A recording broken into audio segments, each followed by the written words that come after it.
class society. The countries that skipped the card era.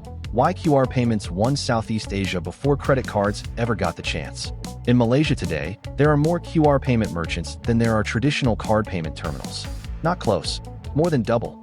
2 million businesses are registered for QR payments, against fewer than 900,000 point-of-sale card terminals ever installed in the country's entire history. Next door in Indonesia, a QR standard that launched in 2019 now has almost 40 million registered merchants and 57 million users, processing 6 billion transactions worth $37 billion in just the first half of 2025 alone.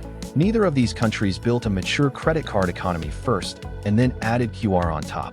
They mostly skipped straight past it. And that's not an accident of timing. It's the direct result of a specific set of economic and regulatory conditions that the West never had to deal with. The numbers behind the shift. Let's look at the scale first, because it's genuinely striking. Malaysia's DutNow QR system saw transaction volume more than double in 2025, hitting 3 billion transactions for the year, according to Bank Negara Malaysia's governor. The average Malaysian now makes more than one digital payment a day. A decade ago, it was roughly once a week. Globally, Malaysia now ranks second in QR code payment adoption at 61.5% penetration, behind only China at 67.4%. DutNow QR touchpoints have expanded past 3 million nationwide, and 80% of those merchants are small businesses making under 5,000 ringgit a month. Indonesia's QRIS tells a similar story from a different starting point. Bank Indonesia recorded transaction growth of nearly 150% year-on-year in the second quarter of 2025 alone. This isn't a niche urban tech trend anymore. It's the default way tens of millions of people in both countries now pay for things. 3 reasons this beat credit cards to the punch. First, the cost structure completely favors QR over cards, especially for small merchants. A card payment terminal requires hardware, a merchant account, and ongoing processing fees that eat into thin margins. A QR code costs nothing to print and display. For the food stall operator, the street vendor, the small shop, that's the difference between being able to accept digital payment at all or not. 80% of Malaysia's DutNow QR merchants make under 5,000 ringgit a month.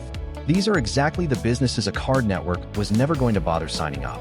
Second, the central banks designed a single, interoperable standard from the top down, instead of letting private wallets fragment the market.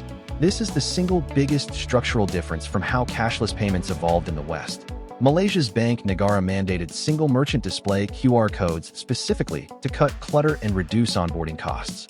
Instead of every wallet app requiring its own separate QR code at the register, one code works with DutNow, Touch and Go, GrabPay, and everything else. Indonesia did the same thing with QRIS in 2019, built by the central bank as the country's unified standard from day one. Nobody had to choose a side. Third, a huge share of the population never had a credit card to skip in the first place. Credit cards in the United States and the United Kingdom grew alongside a mature banking relationship, a credit history, a bank branch, a paycheck deposited somewhere. Large parts of Malaysia's and Indonesia's populations, especially outside the biggest cities, never built that relationship, but they did get a smartphone. QR payments only require a bank account or an e-wallet, not a credit history or a card issuer's approval. That's a genuinely lower bar to clear, and it's exactly why QRIS growth is concentrated among small vendors and rural communities, not just urban elites. Why this had to happen in the big cities first. Here's the part that explains why Kuala Lumpur and Jakarta specifically became the epicenters, rather than this spreading evenly across the region. Big city density creates the two things a QR ecosystem actually needs to reach critical mass fast. Enough smartphone penetration to make mobile payment the obvious default, and enough merchant density that once one stall in a market accepts QR, the next 10 feel pressure to keep up. Rural adoption follows.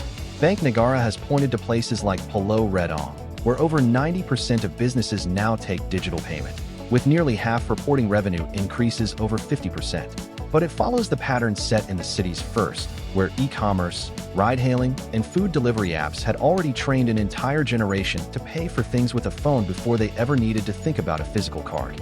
Add to that the explosion of social commerce and live selling, a seller streaming products and taking payment instantly through a QR code embedded right in the app, and cities become the natural pressure point where digital native commerce and QR payment infrastructure reinforce each other. Grab's acquisition of Jaya Grocer, folding daily grocery shopping into the same super app ecosystem as ride-hailing and payments, is exactly this pattern playing out at scale. Where this goes next, this isn't staying domestic either. Since May 2023, DUT Now and QRIS have been directly interoperable. A Malaysian tourist can pay in Jakarta using their own banking app, and vice versa. Between January and September 2025 alone, Malaysian users completed 3.4 million transactions inside Indonesia using this link. Thailand connected in 2022, Singapore in 2023, and, notably, Japan officially adopted QRIS compatibility in August 2025. That last one is worth sitting with for a second. Japan, a country famous for lagging behind on cashless payment despite being a wealthy, technologically advanced economy, is now plugging into a QR standard that Indonesia built. The direction of technological influence here doesn't run the way most people would assume. None of this means credit cards are disappearing from Southeast Asia. Card payments still matter for large purchases and buy now pay later products, up 40% in usage in Malaysia in 2024 alone. Show credit itself is still very much in demand, just increasingly delivered through the wallet, not the plastic. What actually happened here wasn't a country choosing QR because it was flashier or more modern than a credit card. It was a country's central bank recognizing that a mature, expensive, card network economy was never going to reach a street vendor in a wet market, and building something cheaper, unified, and phone-based that could. Credit cards took decades to entrench themselves in the West. Malaysia and Indonesia built the same reach in under a decade by simply not building the thing they were skipping. And